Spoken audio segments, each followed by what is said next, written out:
محکمه بین المللی جنایی یا یک نهاد غیر مسئول و نامشروع. محکمه بین المللی جنایی یا ICC که در سال 2002 بر بنیاد اساسنامه روم به وجود آمد و شعارش محاکمه مجرمین جنگی مرتکبین جنایت علیه بشریت و نسل کشی بود، ولی از بدو تأسیس الی اکنون در حقیقت این محکمه هیچ نوع دستاورد در این راستا نداشته است. طوری که می‌دانیم نیروهای ظالم و اشغالگر اسرائیلی در مقابل چشمان همین محکمه بیشتر از 50,000 فلسطینیان مظلوم را قتل عام و شهید نمود و بیشتر از 10,000 تن دیگر را زخمی و خانه‌هایشان را ویران ساخت.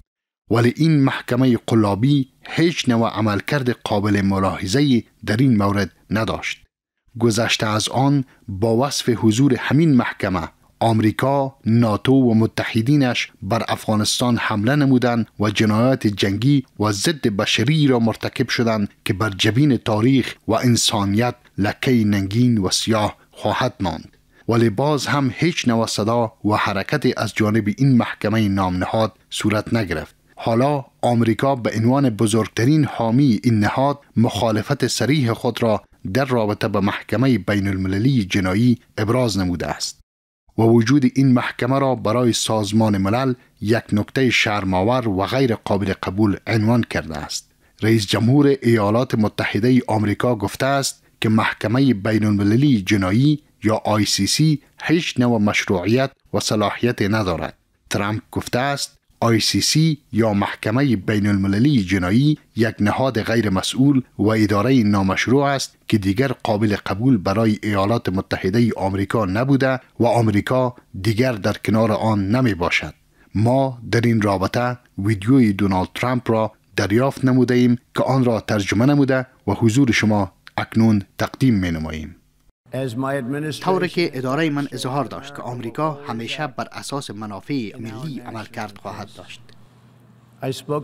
من سال گذشته در مورد این نهاد صحبت کردم و خاطر نشان ساختم که وجود این نهاد یعنی کمیسیون حقوق بشر برای سازمان ملل متحد می تواند یک نکته شرم‌آور و غیر قابل قبول باشد. سپر شدن و یا در خفا نگاه داشتن ناقضان حقوق بشر در حقیقت ضربه زدن به ایالات متحده آمریکا و دوستان متحد ماست. سفیر ما خانم نیکی هیلی در سازمان ملل آجندای یک ریفرم و بازنگری خاصی را در این مورد ابراز نمود که با وجود ابرازات و خاطر نشان ساختن آن بارها و بارها هیچ نوع عملکرد و اقدام در عرصه آن صورت نگرفت. با این اساس که آمریکا یگانه عملکردی که برگزید این است که ما از کانسل حمایت حقوق بشر خارج می شویم و تا زمانی که این نهاد دوباره ریفرم و بازنگری نگردد بر نخواهیم گشت و این قابل اجرا است و بر اساس دلایل مشابه سازمان ملل بر هیچ نوع حمایت از محکمه بین المللی جزایی اقدام نخواهد کرد تا جایی که موقف ایالات متحده آمریکا در عرصه محکمه بین المللی جزایی مطرح است. محکمه بین المللی جزایی هیچ نوع مشروعیت و صلاحیت قضایی را دارا نیست. محکمه بین المللی جزایی ادعا می کند که صلاحیت قضایی در سطح جهانی بر شهروند هر کشور را دارا می باشد، در حالی که این نقض تمام معیارهای عدالت، برابری و همپذیری است. ما هیچگاه حاکمیت و صلابت آمریکا را برای یک نهاد نامنتخب و غیر مسئول تسلیم نخواهیم کرد. آمریکا توسط خود آمریکایی ها فرمانروایی و حکومت خواهد شد.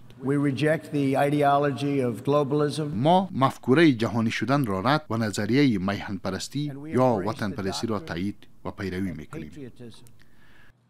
در سطح جهان ملت‌ها باید از حاکمیت ملی خویش نه تنها در مقابل حکومت‌های جهانی بلکه در مقابل نهادها و تشکیل‌های نوبنیاد و سلطه‌گر نیز باید دفاع نمایند.